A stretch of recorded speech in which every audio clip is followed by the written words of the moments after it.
This is the second platform transmission from the backyard in Kailua Kona.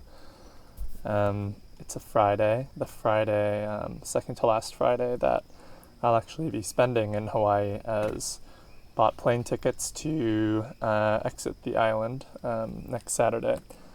Things I wanted to talk about during this transmission were kind of where my academic interests are moving. I feel like when I was graduating from school in 2017 from Columbia University in architecture, my interests were really focused on A.L. Wiseman's work and forensic architecture at Goldsmiths in London. And there was an appeal in how punk it was. It feels like since then they've only grown as a hot topic in the kind of architecture intelligentsia world. But nowadays, I don't know, looking at their projects, they feel a bit like they might be a bit overstating the caliber of its political importance. I think architecture does play a role in political violence, obviously, but it's a fine line of what evidence can be counted as useful in court cases. I think architects should have a voice. And some of the technological advances that forensic architecture has been making are really amazing and a good step forward, and I hope that more models like that pop forward. I hope they don't just carve out a niche for themselves and defend it viciously in terms of their funding. Although it is a very niche field, I realize that a lot of their funding is coming from science foundations in the UK and Europe. And I'm interested to see whether something like that straddles the line between provocative, I guess, art, if there's stylistic rendered videos being shown in art exhibitions is any indication, versus very practical and professional services that are provided to UN commissioners of human rights and courtrooms that are in need of architectural evidence. And there might be a reticence in the U.S. to fund something that's its use value isn't as clear. But it's something that I've developed a healthy skepticism for, especially seeing how they, I don't know, I think it's an interesting moment right now because they just had a quick turnaround of being critiqued in the eye of the public for participating in the 2019 Whitney Biennial. In the current awareness that Warren Kanders on the board of directors, is the CEO of Safariland, which provides tear gas to places like the West Bank and the Mexico border. So everyone was kind of confused at why forensic architecture, who's been quite radical, would continue to be featured as an artist in the biennial. And of course, when they revealed their piece, it was an investigative architecture report into Safariland and how that tear gas has been used. So they kind of flipped it around and I guess are going for the change from inside kind of tactic. And it is a bit flashy and it is a bit PR focused, as I feel like some other critiques of Wiseman's work has been. So I'm keeping a close eye on them. But I feel like what I've been interested in more now is maybe less glamorous kind of applications of architectural analysis and architectural work. Examples where people work with tenant unions or other community groups to organize to purchase properties, whether that's under the guise of a community land trust or something else. Like Black Lives Matter purchased a home that they then used, I think, as a kind of halfway house for people exiting from jail and prison at an extremely affordable rate. And I've seen a few other news articles of people doing the same, of organizing to purchase property and then either renting it out and using the funds to fund their own initiatives or donate to initiatives in need. Or house their own programs within. And I think there's something really powerful about space and the scale of space when it's used for a community in a less abstract way than something that can be shown at a biennial. So that being said, I feel like a lot of my interest in space is interested in the kind of practical concerns of finances, and not only in,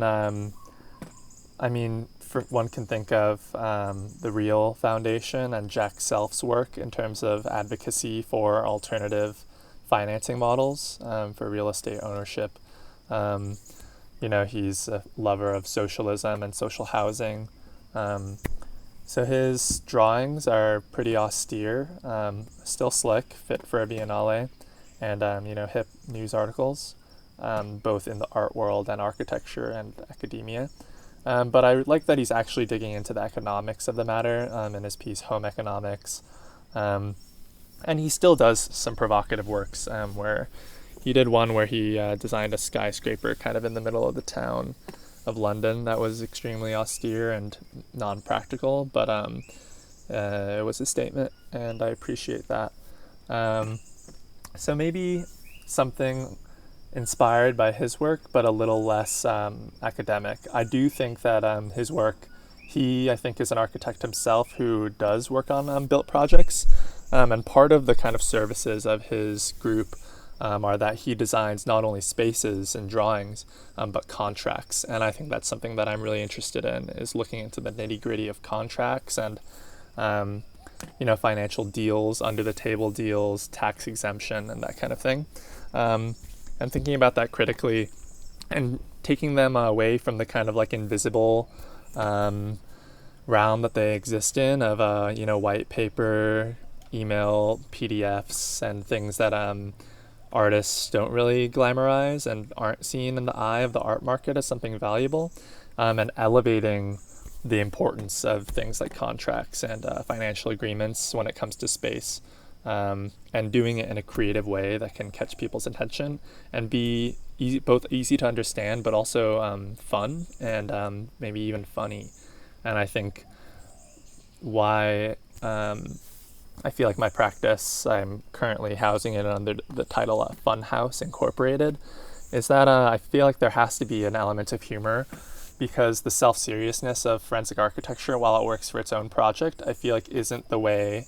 And it's like seriousness is what gets people to pay attention. They make it, people pay attention to be like, oh, these aren't just pretty drawings or a developer-friendly rendering, but these are videos that have a certain weight to them. And I think there's a way for things to have weight to them, but also be funny. And I think you see that a lot in institutional critique and visual art.